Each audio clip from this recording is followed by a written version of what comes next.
Hi, everyone. In this lesson, we will focus our attention on understanding appropriate IT security policy frameworks.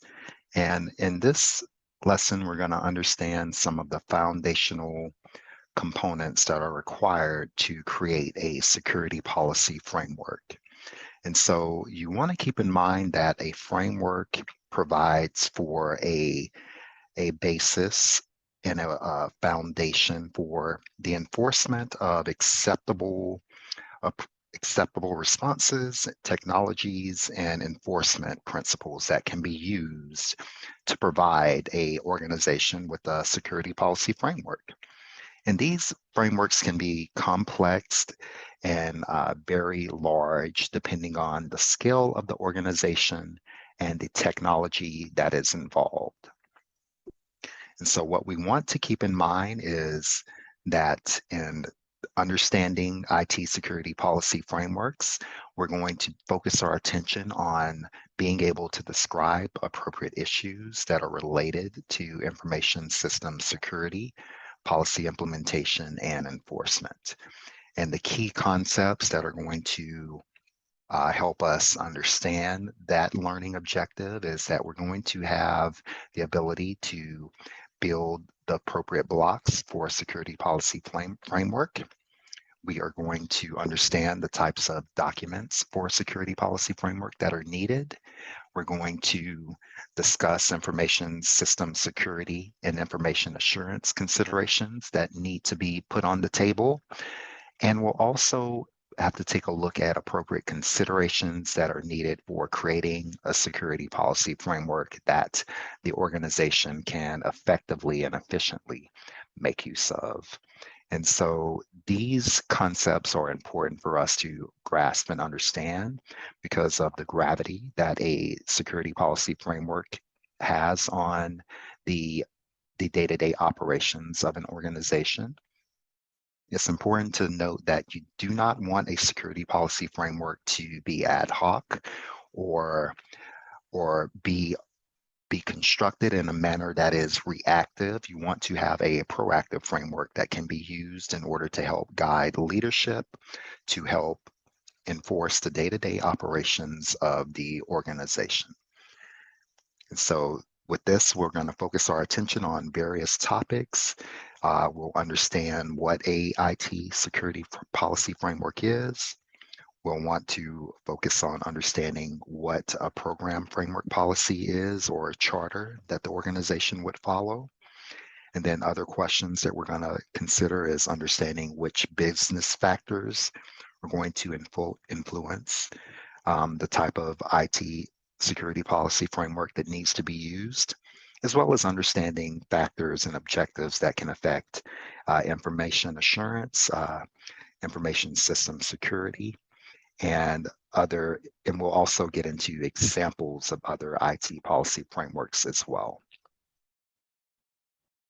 And so we want to consider the the foundational question of what is an IT policy framework. And so we want to keep in mind that a IT policy framework is going to include a number of different components. And so it will include appropriate policies, standards, baselines, procedures, guidelines, as well as a taxonomy that should be considered. And so with this type of taxonomy that's going to be used, it's important to keep in mind that most IT policy frameworks are going to be hierarchical, or they're going to resemble a tree, meaning that they're going to be various levels, and the levels are going to be interconnected differently. So a IT policy framework is not going to be a kind of flat framework. It's going to have various levels that are going to depend on, that are going to help determine the type of action that should be taken. And so it's important to keep in mind and consider that the security policy of the organization is going to be there in order to help minimize risk. And then you have risk appetite and you have risk tolerance. And so with this in mind, with risk appetite, what we are considering is a few different components. And so we will be considering a few different components when it comes to risk appetite and risk tolerance. So with risk appetite, we're really referring to how much risk an organization is willing or able to accept without impacting the ability to achieve the intended goals. And risk tolerance is going to relate to how much variance can the organization withstand and still be able to achieve its appropriate goals. So these are two different types of risks that we need to measure and understand for our organization. So there's going to be a standard type of way in which we can organize our framework in most cases. And so with this in mind, we can have the various components that are going to come together to try to create a appropriate policy and standards library framework. And so it's going to be like building a tree, and like a tree, we'll have our various branches and roots, and over time, we'll make changes to it. So some branches are going to come off or die, and new branches will grow, and the tree will continue to grow and progress. And so that's the way we look at our policy framework, like a tree that continues to grow and spread. And so some things that we need to make sure that we focus on in developing a security policy framework is making sure that we have appropriate security requirements in place, such as how encryption keys will be handled. We want to ensure that we have appropriate technological factors in place as well. And then we'll also want to ensure that we have set things up in a manner in which we can evaluate the risk appetite as well.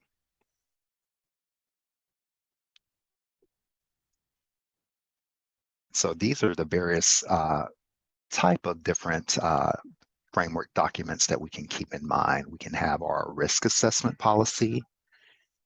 We can have our asset management policy. We can have our physical security policy, as well as our access control policy.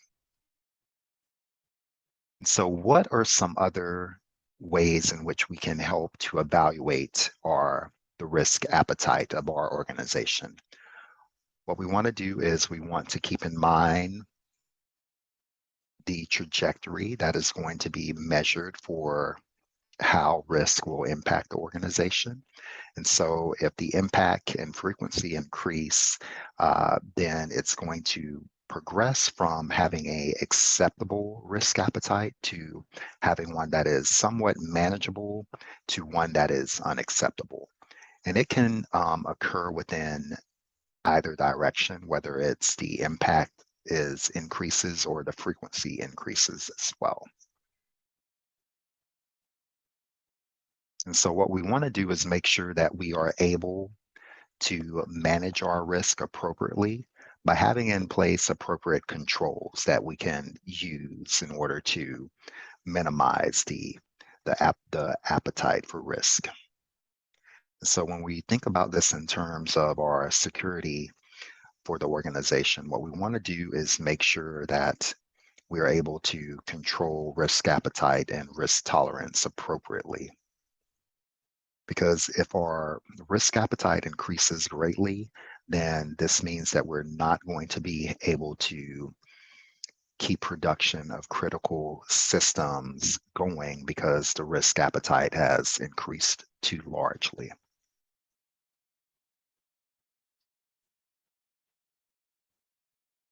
So with that in mind, what we want to consider is what is an appropriate policy, a program framework policy or charter that we use. And so the policy framework is going to be a combination of various documents that we want to use to help define our overall policy goals. And so these policy goals will include the program's purpose and mission, the program scope within the organization, an appropriate assignment of responsibilities for program implementation, as well as compliance management. And so typically with our framework policy, we're going to have the CEO, the Chief Executive Officer, who is generally going to help set the tone and structure of the group that will either develop and approve of the policy, and the CEO would then sign off on the chartering of that policy.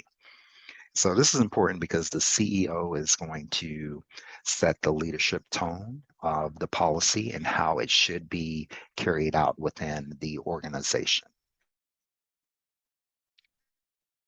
So other things that are important to consider with a policy framework or policy program framework charter is the purpose and mission. And so the purpose and the mission is going to be an important part in that it's going to provide for the goals of the intended IT security program and the intended structure of it as well. And so this can form a basis that can be utilized. And of course, we want to ensure that it's built upon our common security related needs, focusing on integrity, availability, and confidentiality. And then we'll also want to make sure that we specify appropriate scope. And the scope is going to be in place to specify what specifically the program will cover.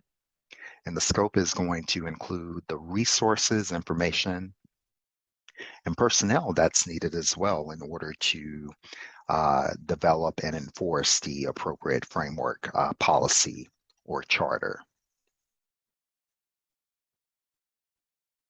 So then we're also going to have to consider the responsibilities that need to be in place as well. And the responsibilities are going to be who is responsible for intended actions, with whether it relates to personnel and departments within the program. And then we're also going to focus our attention on compliance issues as well.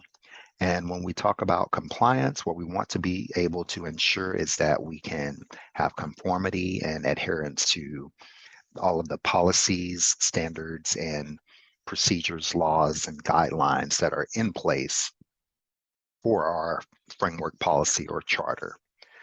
And so this can provide us with the compliance document can provide us with a high level set of directives that we are able to use in a manner that provides for a bit of structure for dealing with issues that violate our security framework and policy.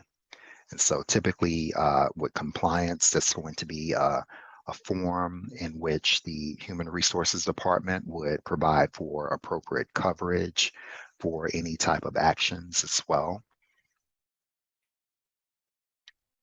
And so with this in mind, we have our different areas that we can have to consider. We have our purpose and mission, we have our scope, we have our responsibilities, and we have compliance. So this provides us with a set of general guidelines that we're going to be able to follow in developing appropriate IT security frameworks.